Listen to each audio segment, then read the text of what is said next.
Assalamualaikum warahmatullahi wabarakatuh. Berjumpa lagi dengan Pak San di channel Sanjaya Kumbara Official.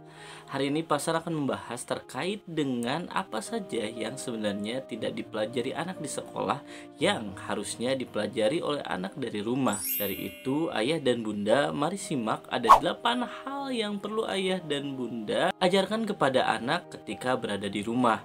Dan hal-hal tersebut sangat penting untuk anak-anak kita pelajari. Disimak ya. Yang pertama adalah terkait dengan kesehatan mental.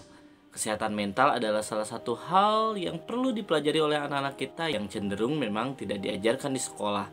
Jadi terkait dengan kesehatan mental adalah penguatan diri, di mana ketika anak-anak mengetahui bahwa ada salah satu kesehatan yang paling penting juga dipelajari dan juga dipertahankan oleh anak kita, yakni kesehatan mental selain kesehatan fisik mereka.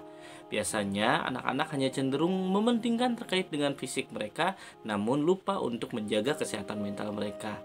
Ayah bunda mulailah untuk lebih banyak berbicara dan juga berdialog bersama anak-anak terkait dengan bagaimana menjaga kesehatan mental, bagaimana untuk menjaga mentalitas mereka dalam kehidupan sehari-hari, dan juga bagaimana untuk anak-anak dapat terbuka untuk dapat berbicara terhadap orang tua terkait dengan apa yang mereka rasakan secara mental. Dan hal yang kedua yang harus diajarkan dari rumah yang tidak diajarkan di sekolah adalah terkait dengan pengelolaan keuangan. Pengelolaan keuangan adalah salah satu hal yang biasanya lupa untuk diajarkan kepada anak kita. Padahal pada satu sisi orang tua harusnya mulai untuk dapat memberikan pijakan-pijakan kepada anak-anak terkait dengan bagaimana mengelola keuangan, mengatur pengeluaran, dan juga bagaimana nantinya mereka akan mendapatkan pemasukan dan juga mendapatkan uang atau penghasilan. Dari itu, ketika anak-anak diberikan uang jajan, kita pun sebagai orang tua harus mulai untuk mengajarkan terkait dengan bagaimana mereka menghabiskannya dan bagaimana untuk mereka mengelolanya. Dan yang ketiga adalah terkait dengan cara merawat diri yang baik. Disinilah sebagai orang tua kita harus mengajarkan kepada anak kita terkait dengan merawat hal-hal sensitif yang ada di dalam diri kita secara fisik, terkait dengan memotong kuku, bagaimana juga untuk merawat rambut, dan juga bagaimana ketika mereka harus membersihkan diri mereka, termasuk juga dengan mandi dan lain hal. Banyak hal terkait hal itu juga lupa untuk diajarkan orang tua kepada anak secara baik, terutama ketika anak-anak mulai beranjak balik, bagaimana untuk mengajarkan mereka terkait dengan mandi besar dan juga bagaimana mereka untuk merawat diri dari najis. Hal yang keempat yang harus diajarkan dari rumah adalah terkait dengan pengetahuan tentang pentingnya beristirahat. Disinilah orang tua kadang terlalu mempush anak-anak terkait dengan kegiatan. Bagaimana kita ajarkan mereka untuk selalu memaksimalkan waktu dan memanfaatkan waktu dengan baik, namun lupa untuk memberikan pemahaman bahwa istirahat juga penting. Ketika mereka mulai untuk memaksimalkan waktu, kita pastikan mereka juga menjaga waktu dan intensitas yang baik untuk beristirahat. Karena ketika mereka mampu untuk mengelola waktu, di situ juga mereka harusnya dapat untuk menjaga waktu istirahatnya.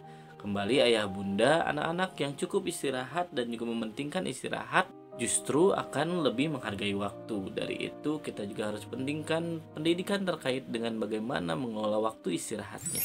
Dan yang kelima adalah terkait dengan bagaimana menangani pikiran negatif. Anak-anak yang cenderung sering diberikan pemahaman positif oleh orang tuanya untuk mengelola pikiran akan lebih dapat berpikir positif, dan itu pun kebalikannya. Ketika anak-anak yang tidak sering diajari oleh orang tuanya terkait dengan pemikiran positif akan lebih sering untuk berpikir negatif, khawatir, dan cenderung akan selalu ketakutan dengan apa yang mereka persepsikan sendiri. Dari itu orang tua harus mulai mengajarkan terkait dengan bagaimana berpikir positif, husnuzon terkait dengan apa yang akan terjadi, dan juga selalu mengusahakan diri agar tidak terpengaruh oleh hal-hal negatif yang biasanya hadir di pikiran kita.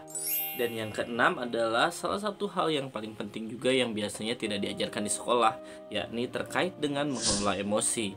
Mengelola emosi adalah salah satu bentuk juga pembelajaran yang luar biasa yang harus orang tua ajarkan kepada anak-anak terkait dengan bagaimana ketika mereka merasa tidak nyaman, mereka harus melakukan hal yang tetap positif dan juga mereka dapat mengendalikan diri ketika dalam keadaan emosional. Disinilah anak-anak yang biasanya lebih banyak berdialog dan berdiskusi dengan orang tuanya terkait dengan mengelola emosi akan juga lebih punya kesadaran terkait dengan bagaimana mereka mengatur diri ketika dalam keadaan emosi. Disinilah anak-anak yang lebih cenderung dapat sabar dan juga mereka dapat mengelola emosi dengan lebih baik cenderung berasal dari orang tua yang juga mencontohkan dengan baik bagaimana mengelola emosi diri dalam kehidupan sehari-hari. Pembelajaran yang ketujuh adalah terkait dengan menjaga harga diri. Disinilah peran orang tua sangat penting untuk menanamkan hal ini. Ketika anak-anak diajarkan terkait dengan menjaga martabat atau menjaga harga dirinya dengan baik dari rumah, maka anak-anak akan keluar rumah dan juga menjalankan aktivitas di luar rumah dengan sangat baik, dan juga mereka akan selalu tahu bahwa mereka punya batasan. Batasan di mana mereka harus menjaga martabat keluarganya, harga dirinya, dan juga harga diri orang tuanya. Ketika mereka takut kehilangan harga diri, mereka akan lebih cenderung menjaga juga terkait dengan tidak melanggar aturan dan juga tidak melanggar norma, di mana mereka akan menjadi malu dan juga akan dipandang buruk oleh lingkungan sosialnya dan akhirnya kehilangan harga dirinya. Dan yang selanjutnya, yang terakhir adalah terkait dengan bagaimana mengajarkan kepedulian terhadap sesama. Disinilah peran orang tua juga sangat penting untuk menanamkan empati dan juga bagaimana anak-anak dapat lebih peka dan peduli terhadap lingkungan sosialnya. Ketika mereka melihat ada orang lain membutuhkan bantuan, mereka akan langsung mengulurkan tangan. Dan juga ketika mereka merasa bahwa mereka dapat berperan lebih baik di lingkungan sosialnya, mereka akan dapat bermanfaat untuk orang lain. Disinilah kepedulian sosial juga terkait dengan bagaimana mereka akan lebih menghargai lingkungan sosialnya dan dapat menjadi sesuatu yang dapat berharga untuk lingkungan sosialnya. Dari itu, ketika kita mengajarkan anak-anak kita terkait dengan kepedulian sosial, maka disitulah mereka akan menjadi sosok individu yang dapat diharapkan di lingkungan masyarakat. Nah, tadi 8 hal yang tidak diajarkan di sekolah yang harus orang tua ajarkan dari rumah. Dari itu, ketika kita menyekolahkan anak kita dimanapun mereka bersekolah, kita harus sadar bahwa pendidikan itu berada di setiap tempat. Cenderung kita lupa bahwa pendidikan yang paling utama adalah berasal dari rumah, dan orang tualah yang menjadi guru pertama untuk anak-anak kita.